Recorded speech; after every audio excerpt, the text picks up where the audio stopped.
Hey guys, welcome back to our channel, Our Vision Farm. Last night we did a huge burn pile over here of just straight wood and branches that we were cleaning out from this dead tree over here. I finally got it looking trimmed down and nice. I left the beautyberry bushes that are standing on there because that is a food source, so I didn't want to chop those down, but we pretty much got the rest of it cleaned up. So what I'm doing right now is going to our ash pile over here. This was a huge burn pile. I posted a couple shorts about it last night. So I am scooping up the wood ash. This piece right here is still lit up, so I'm going to try to stay away from this area. But this side over here has all cooled down. It's not like hot to the touch anymore. It's not smoking like that. And I am collecting it for our garden, so I'm sprinkling it in to amend the soil in our vegetable garden. So I'm pretty much just taking that top fluffy layer of wood ash and filling up my bucket with it. I'm not trying to get too much of the sand that's underneath, but that is about good for now. Just make sure it's not really hot to the touch. So I'm just lightly sprinkling it by hand in my garden. And then I was trying to search up what is wood ash good for.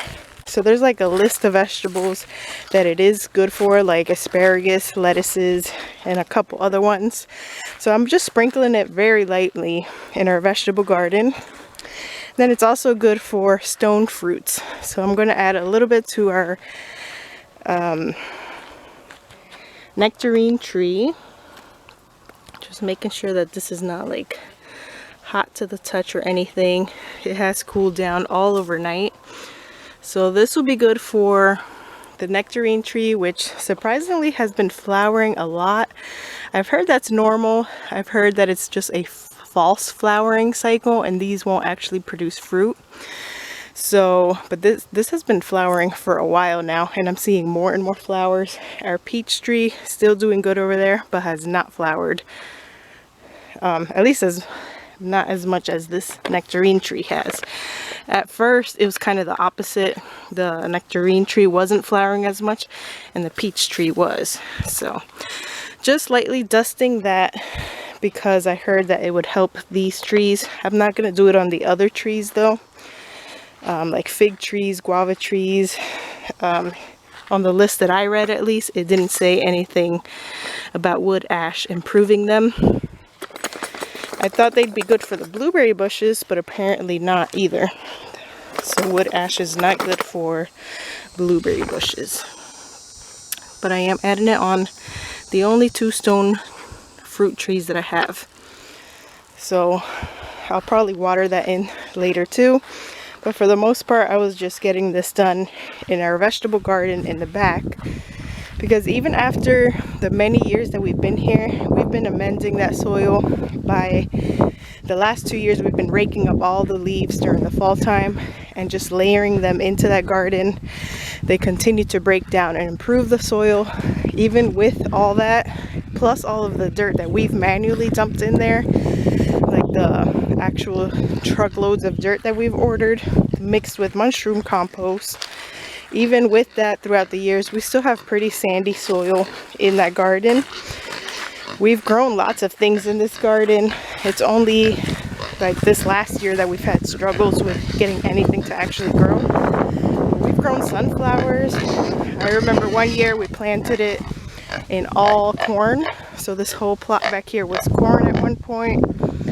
We've planted all kinds of things, peppers, winter greens, summer squashes, lots of flowers, zinnias, but it still needs improvement. You can't just skip a year, especially here in Florida with the sandy soil. You can't just skip a year of not adding any type of amendments at all. Even if you're just chopping and dropping and like we do, just layering leaves, you don't have to necessarily buy store-bought fertilizers or bring in truckloads of dirt. You can see I already started putting some on our tomato plants. Just using natural resources like that. That's what we've really been focusing on the last 2 years, especially by adding the leaves in here And you can definitely see the difference in our dirt and where we focused on putting more leaves. Like around this area, we have definitely put more manure mixed with hay and leaves. But then if you get to like over here, it still looks pretty sandy because we haven't added that many amendments over the years. So slowly but surely the soil does improve. This half of our garden over here is way better because that's where we put more of like the heavy layers of all of that. But whatever you can do to add to your garden, I think gardening works best when you add in more than what you take out. And I've heard that being used a lot lately because you want to continue leaving organic material into your gardens, whether it's leaves, whether it's the plants that have died off because you're done harvesting. Just leave them there to be reabsorbed into the soil. And if you have animals, use animal manure. And if you burn a wood pile like this, definitely use the wood ash to continue adding a little bit of nutrition to your soil. And then if you have like a compost bin or a compost pile, you can also just add all of these organic materials straight into that, letting it compost, and then eventually adding it to your garden.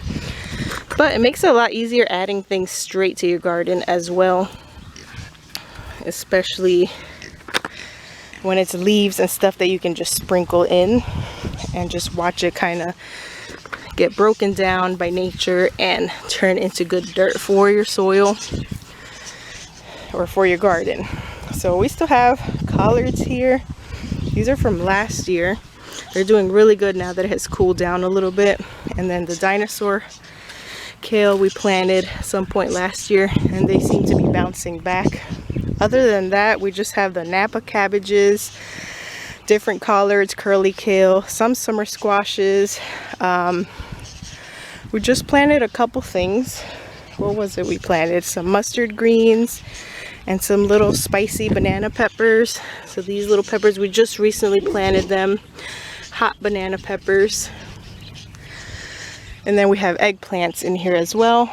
So everything is still standing and growing good. We're just working on kind of filling in the space more because it's just so empty and spaced out right now. We definitely have a lot of space to work with. This quarter of the garden over there is supposed to be all carrots.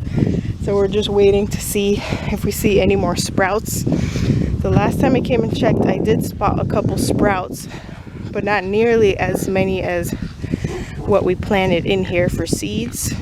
I'm trying to see if I can find any to show you.